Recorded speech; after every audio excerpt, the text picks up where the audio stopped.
અમિત શાહના હસ્તે ગાંધીનગરમાં ભારત ટેક્સી પહેલનું ભવ્ય લોન્ચિંગ કરવામાં આવ્યું। કાર્યક્રમમાં પીએમ ફેમિલી કેર ટ્રેકરનું પણ ઉદ્ઘાટન કરવામાં આવ્યું। કાર્યક્રમ દરમિયાન મુખ્યમંત્રી, નાયબ મુખ્યમંત્રી તેમજ વિવિધ વિભાગોના અધિકારી અને પ્રતિનિધિ ઉપસ્થિત રહ્યા।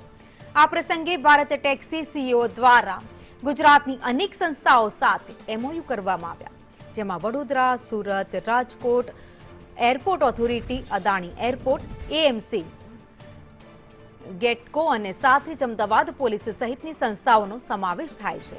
રાજ્યના 14 શહેરમાં ભારત ટેક્સીનો પ્રારંભ કરવામાં આવ્યો।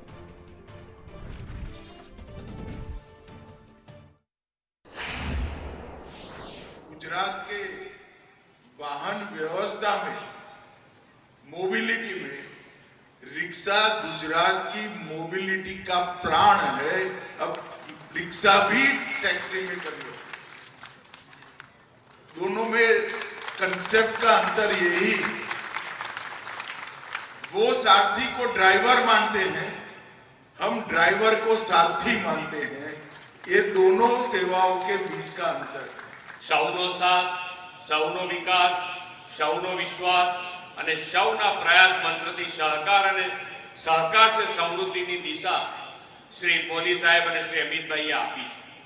શ્રી અમિતભાઈ શાહ સાહેબે દેશના પ્રથમ સહકારતા મંત્રી તરીકે સહકાર ક્ષેત્રને અમુક સેક્ટર સુધી સીમિત ન રાખીને સહકારી મંડળીઓ પણ એક નાની કોર્પોરેટ કંપનીમાં બદલવાના સફળ પ્રયાસો હાથ ધર્યા છે। એવી એક અભિનવ પહેલ એટલે ભારત ટેક્સી। આજે શ્રી શાહ સાહેબે ગુજરાતમાં ભારત ટેક્સી સેવાનો શુભારંભ કરાવવાના છે।